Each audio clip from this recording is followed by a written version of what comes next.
భారతీయ జనతా పార్టీలో వీరు చేస్తున్నటువంటి ప్రయత్నాలే తప్ప కరుడుగట్టిన బీఆర్ఎస్ కార్యకర్త మేము ఎట్లా అడుగుతామో అని సంకోచంలో అప్పుడప్పుడు ఎక్కడన్నా అన్న వాళ్ళు కలిసినా చేరండి అని కొంత నవ్వుతూ మాట్లాడింది తప్ప సీరియస్గా ప్రయత్నం చేయలేదు. మా లోపల మాత్రం వ్యతిరేకత ఉడుకుతూ ఉంది.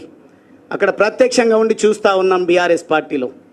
కానీ చివరికి నేనే అన్ని పార్టీలను స్టడీ చేసినాక నిర్ణయం తీసుకుందామని ఒకానొక సందర్భంలో రామచంద్రరావు అన్న నేను న్యాయవాదిగా కూడా ఒక 2-3 సంవత్సరాలు వృత్తిలో కొనసాగిన. ఆ సందర్భంలో పరిచయం, జేఏసీలో పరిచయం, అదేవిధంగా పార్టీ ప్రతినిధులుగా టీవీ డిబేట్లలో పరిచయం. అన్న ఒక అడ్వకేట్ ప్రొఫెషన్లో ఉంటూ కూడా ప్రత్యక్ష రాజకీయాల్లో ఉన్నారనే ఒక ఇన్స్పిరేషన్తోన వారు ఎక్కడ కనిపించినా వారితో నేను సలహాలు తీసుకోవడము, చర్చించుకోవడం అనేది జరుగుతూ ఉండే. కానీ వారు ప్రయత్నాలు మొదలు పెడుతున్నారు.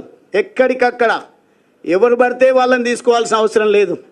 పటిష్టమైనటువంటి క్షేత్రస్థాయి లీడర్షిప్ బీజేపీ పార్టీలో ఉంది. ఎవరైతే దేశం కోసం, జాతి కోసం, పేద అణగారిన వర్గాల కోసం, దేశ రక్షణ కోసం మాట్లాడతారో వాళ్లకు ఆ సోయి ఉంటుందో అటువంటి వాళ్ళనే తీసుకుందామనే ఒక ప్రణాళిక పెద్దలు రామచంద్రరావు గారి నేతృత్వంలో పార్టీ మొత్తం కూడా చేస్తున్న విషయం నాకు తెలిసి నేను నిర్ణయం తీసుకోవడం జరిగింది. నిర్ణయం తీసుకున్న తర్వాత దయచేసి ఇప్పటికి కూడా నన్ను ఈ స్థాయికి తీసుకొచ్చిన, నాకు రాజకీయంగా జన్మనిచ్చినటువంటి నా అచ్చంపేట సోదర సోదరిమణులకు, యువకులకు, మేధావులకు, జర్నలిస్టులకు, అదేవిధంగా మహిళలకు, కుల సంఘాలకు, ప్రజా సంఘాలకు ప్రతి ఒక్కరి కూడా నేను చేతులు జోడించి నేను మీకు చెప్పకుండా రాజీనామా చేసినందుకు మన్నించాలని నేను కోరుతా ఉన్నా. కారణం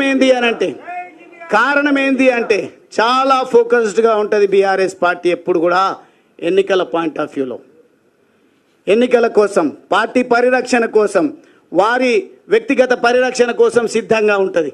ఒకవేళ కనుక నేను నా ఆత్మీయులతోన ఒక్కరితో చర్చించినా నాకు తెలుసు ప్లాన్ బి సిద్ధంగా ఉంటుంది బీఆర్ఎస్ పార్టీలో.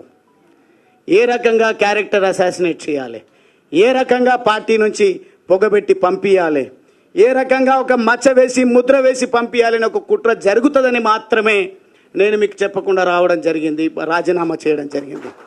చేరే సందర్భంలో కూడా నిర్ణయం తీసుకున్న తర్వాతనే నా కాంగ్రెస్ వాళ్ళు కూడా అడిగారు, బీజేపీ పార్టీ వాళ్ళు కూడా నా మూమెంట్ చూసిన తర్వాత తమ్ముడు అన్న రండి అని చెప్పేసి అడగడం జరిగింది. అప్పుడే నేను నిర్ణయం నా అంతటా నేను వ్యక్తిగతంగా తీసుకున్నటువంటి భావన నా నియోజకవర్గ ప్రజల్లో, నా ఉమ్మడి మహబూబ్ నగర్ జిల్లా ప్రజల్లో, అదేవిధంగా రాష్ట్ర వ్యాపితంగా నేను ఈ స్థాయికి రావడానికి ఒక్కొక్క దశలో ఒక్కొక్కరు సహకరించినటువంటి వాళ్ళు, సూచించినటువంటి వాళ్ళు, నడిపించినటువంటి వాళ్ళు అఫెండ్ అయ్యినరు, బాధపడుతున్నారు. ఇక చేరికనైనా అందరితో చర్చించి తీసుకోవాలనే ఆలోచనతోన రిజిగ్నేషన్ అయిపోయిన తర్వాత నేను అందరితో మాట్లాడడం జరిగింది. నాకు 2 పార్టీలలో కూడా అవకాశం ఉంది, కానీ నేను ఒక కన్ఫ్యూజన్ స్టేట్లో ఉన్నా. కారణం ఏంది అని అంటే నాకేమో పదవి కొత్త కాదు, వాస్తవంగా చిన్న వయసులో ఆ భగవంతుడి దయ, మా తల్లిదండ్రుల ఆశీర్వాదం, నా ప్రజల దీవెనల వల్ల, అదేవిధంగా నా హార్డ్ వర్క్ వల్ల నేను 2 సార్లు శాసనసభ్యుడైనా. మళ్ళీ శాసనసభ్యుడు కావాలనో, పార్లమెంట్ సభ్యుడు కావాలనో, నామినేటెడ్ పదవులు కావాలనో అనేది నాకు కాంక్ష లేదు. ఈరోజు 10 రూపాయల సభ్యత్వం అన్న ఏదైతే ఇచ్చిండో, 100 రూపాయలు అంటారు, 100 రూపాయల సభ్యత్వం కూడా అవసరం లేదు. నేను ఈ కుటుంబంలో నా జర్నీని ఒక సామాన్య కార్యకర్తలాగా మొదలు పెడతా. మీరిచ్చేటువంటి ఆలోచన, సలహాలు, సూచనలు తీసుకొని మీరు ఏదైతే దేశ రక్షణ కోసం, తెలంగాణ రాష్ట్రాన్ని కాపాడడం కోసం, అవినీతి రహితమైనటువంటి పాలనను ప్రజలకు అందించాలనే ఒక ఆలోచనతోన మీరు ఏదైతే ప్రయత్నం చేస్తూ ఉన్నారో ఆ ప్రయత్నాన్ని ముందుకు తీసుకుపోయే విధంగా ఒక నిఖార్సైనటువంటి కార్యకర్తగా మీకు అందరికీ కూడా తెలుసు.